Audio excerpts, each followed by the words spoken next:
আসসালামু আলাইকুম, কেমন আছেন সবাই? আজকে আমি তৈরি করব ডিমের রেসিপি। তো শুরুতে দেখতেই পেলেন যে আমার বেবি আমাকে ডিম ছিলে দিচ্ছিল। আসলে ওর এখনও ৩ বছর হয়নি, বাট ও খুব সুন্দর করে ডিম ছিলে। তো এইজন্য আমি ওকে দিয়েছিলাম, বাট ও ছিলতে সেটা খেয়েই ফেলেছে। তো আর কি করার, আমি বাকি ৩টা ডিম ভেজে নিলাম এখানে। এরপর আমি সেই তেলের মধ্যে সামান্য একটু আদা রসুন বাটা একটু ভেজে নিয়ে পেঁয়াজ কুচি দিয়ে দিব।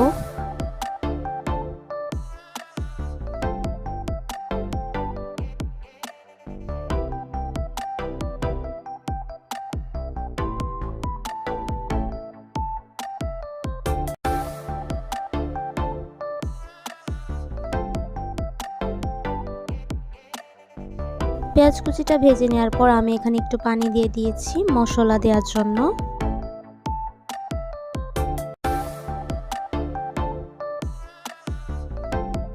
এখানে আমি মরিচের গুঁড়ো দিয়ে দেবো 1 চামচ, হলুদের গুঁড়ো 1 চামচের কিছুটা কম, আর আমি ধনিয়ার গুঁড়ো দিয়ে দিব। আমি যেহেতু ঝাল একটু কম খাই, তাই আমি সে পরিমাণে মরিচের গুঁড়োটা দিয়ে দিয়েছি।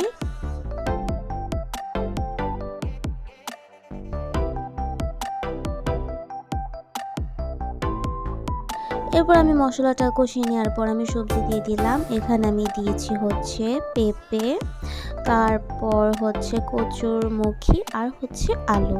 আসলে আমার যখন যে সবজি ঘরে থাকে আমি সেটা দিয়ে এভাবে রান্না করে ফেলি। ডিম আসলে আমি সবভাবেই খেতে পারি, তো আজকে এই সবজিগুলো ছিল তাই আমি এগুলো দিয়ে রান্না করে ফেললাম।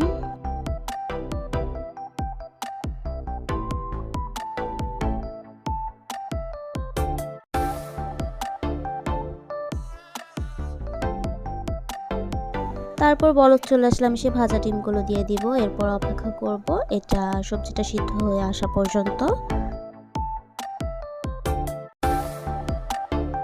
এই তো আমার রান্না কমপ্লিট।